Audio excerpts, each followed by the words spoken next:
एक बार तो आपने गलत ऑर्डर दिया, सर्वे हो गया। दूसरा सर्वे जब किया आपने किसी को इत्तला नहीं दी। तीसरी बात यह है कि पुलिस का ये काम था कि मस्जिद कमेटी को कॉन्फिडेंस में लेते या वहां की पीस कमेटी को। चौथी बात यह है कि जो सर्वे करने लोग आ रहे हैं वो प्रोवोकेटिव स्लोगन्स लगा कर आ रहे हैं, वो वीडियो उसका है, पब्लिक डोमेन में है। और उसके बाद जो वहां पर वायलेंस हुआ जिसमें 3 मुसलमानों को गोली लगी, उनकी मौत हुई, हम इसका कंडेम करते हैं। ये फायरिंग नहीं बल्कि मर्डर है। और जब से बाबरी मस्जिद राम मंदिर का जजमेंट आया, जिस बात को मैं पर्टिकुलरली कह रहा हूं कि उस जजमेंट के बाद ये सब चीजें खुलेंगी और एक के बाद एक खुल रही हैं। एएसआई प्रोटेक्टेड मॉन्यूमेंट सब बातें कर रहे हैं, क्या एएसआई के कानून में नहीं है कि आप उसका रिलीजियस नेचर चेंज नहीं, कैरेक्टर चेंज नहीं कर सकते? किस बुनियाद पे कर रहे हैं ये? और आप किस बुनियाद पर अपने फेथ को दूसरों पे थोपेंगे? भाई कानून कोई चीज है ही नहीं है। जिस दिन कोर्ट में सुनवाई होती है उसी दिन ऑर्डर हो जाता है, उस दिन सर्वे भी हो जाता है। ये तो 1948 में ऐसे ही होता है बाबरी मस्जिद में। तो ये जो फायरिंग हुई है ये फायरिंग नहीं है, मर्डर है। और जो भी ऑफिसर्स इन्वॉल्व है उनको सस्पेंड करना चाहिए और एक सिटिंग हाईकोर्ट जज से उसकी इंक्वायरी होनी चाहिए। ये सरासर गलत है, जुल्म हो रहा है वहां पर तो संभल में। सांसद पे एफआईआर दर्ज कर दिया गया। आप जिस पे चाहे कर लीजिए भाई, जिस पे भी चाहे कर लीजिए, जज आप, जूरी आप, सब आप, तो बचेगा क्या फिर? अब सर जेपीसी में आप लोगों ने समय मांगा है, क्या कहेंगे? जी, जैसा भी आपने हमारे डेलीगेशन तरफ से बोला गया है, मैं उसको रिपीट करना नहीं चाहता। और स्पीकर साहब ने बड़ी इत्मीनान से हमारी पूरी जितने मेंबर्स 11 नॉन बीजेपी एमपीज गए थे उनकी बात को सुना, वो बोले कि इसके ऊपर कंसिडर करेंगे। और हमको उम्मीद है कि ऑनरेबल स्पीकर साहब इसका टेन्योर बढ़ाएंगे, क्योंकि आप देखिए बंगाल नहीं गई कमेटी, बिहार हम लोग नहीं गए, उत्तर प्रदेश में शिया वक्फ की प्रॉपर्टीज को हमने नहीं देखा। तो ऐसे कई, दिल्ली के मंत्री को बुलाना है, ऐसे कई स्टेट्स है जहां पर कमेटी को जाना चाहिए। वो स्टेक होल्डर्स हैं, उनकी बात को सुनना बहुत जरूरी है। सर वक्फ बोर्ड अमेंडमेंट बिल को लेकर आप क्या सोचते हैं? क्योंकि लगातार सरकार की तरफ से यही कहा गया कि जो मुस्लिम है, जनता है, उनके हित में, मुसलमान जो है उनके अभी ये कानून बना नहीं। आप देख लिए संभल में क्या हो गया है। अभी ये कानून बना नहीं है। आप देख रहे हैं कि हर जगह पे बोल दिया जा रहा है कि नहीं, ये यहां पर 500 साल पहले मस्जिद नहीं थी। इस बिल में आप, ये बिल आर्टिकल 26 का वायलेट करता है। ये संविधान के फंडामेंटल राइट का 26 का ग्रेव वायलेशन है। ये बिल कलेक्टर को इतने पावर्स दे रहा है कि कलेक्टर तय करेगा कि कौन सी वक्फ प्रॉपर्टी है नहीं है। ये कैसे होगा? कलेक्टर कैसा जज होगा अपने ही केस में?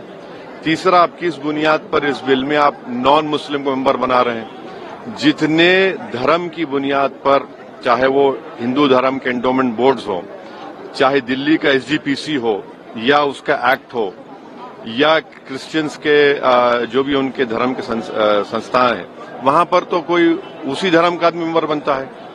आप तो कंपलसरी स्टेट वक्फ बोर्ड में जहां पर 11 मुसलमान बनते थे, वहां पर आप मेजॉरिटी नॉन मुस्लिम बनाना चाह रहे हैं। सेंट्रल वक्फ काउंसिल में मेजॉरिटी ऑफ नॉन मुस्लिम बनाना चाह रहे हैं। क्यों करना चाह रहे हैं आप? ये क्या मकसद है आपका? कलेक्टर को इतना पावर दे रहे हैं। तो ये आर्टिकल 26 का ग्रेव वायलेशन है और इसीलिए वक्फ को बचाने के लिए नहीं लाया जा रहा है।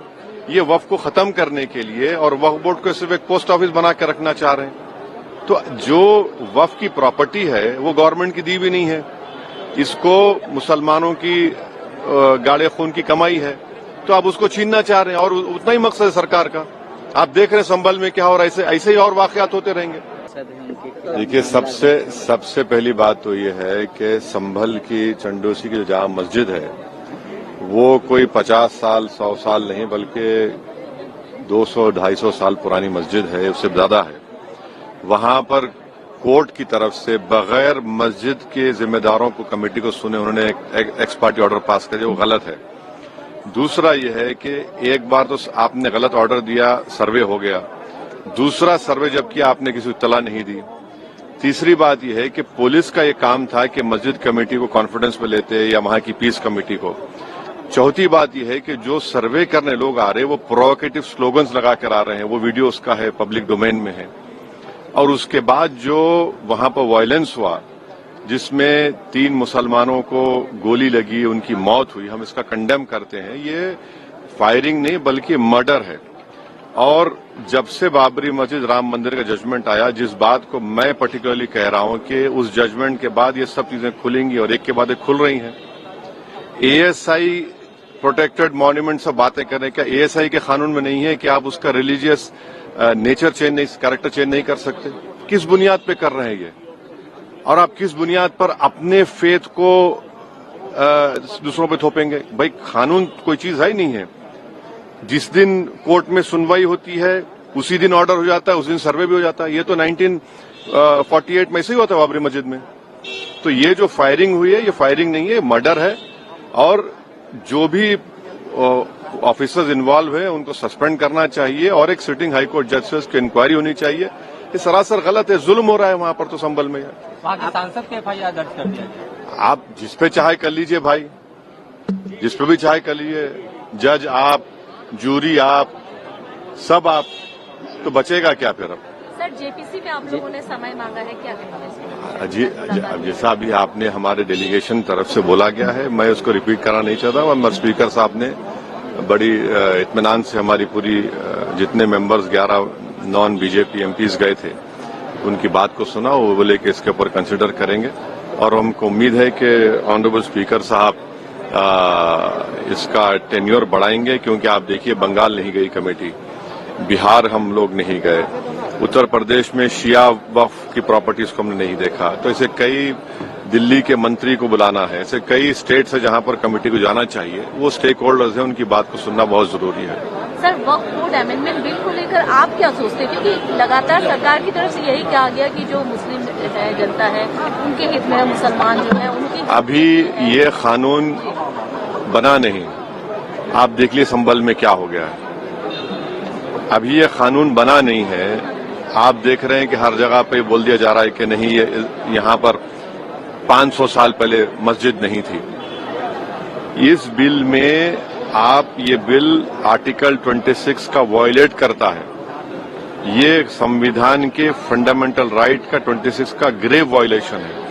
ये बिल कलेक्टर को इतने पावर्स दे रहा है कि कलेक्टर तय करेगा कि कौन सी वक्फ प्रॉपर्टी है नहीं है। ये कैसे होगा? कलेक्टर कैसा जज होगा अपने ही केस में?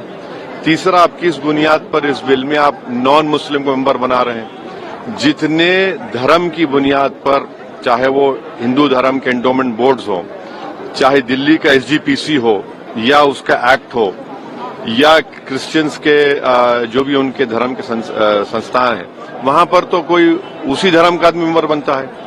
आप तो कंपलसरी स्टेट वक्फ बोर्ड में जहां पर 11 मुसलमान बनते थे, वहां पर आप मेजॉरिटी नॉन मुस्लिम बनाना चाह रहे हैं। सेंट्रल वक्फ काउंसिल में मेजॉरिटी ऑफ नॉन मुस्लिम बनाना चाह रहे हैं। क्यों करना चाह रहे हैं आप? ये क्या मकसद है आपका? कलेक्टर को इतना पावर दे रहे हैं, तो ये आर्टिकल 26 का ग्रेव वायलेशन है। और इसीलिए वक्फ को बचाने के लिए नहीं लाया जा रहा है, ये वक्फ को खत्म करने के लिए, और वक्फ बोर्ड को सिर्फ एक पोस्ट ऑफिस बना के रखना चाह रहे हैं। तो जो वक्फ की प्रॉपर्टी है वो गवर्नमेंट की दी हुई नहीं है, इसको मुसलमानों की गाड़े खून की कमाई है, तो आप उसको छीनना चाह रहे हैं। और उतना ही मकसद है सरकार का। आप देख रहे हैं संभल में क्या हो रहा है, ऐसे ही और वाकयात होते रहेंगे।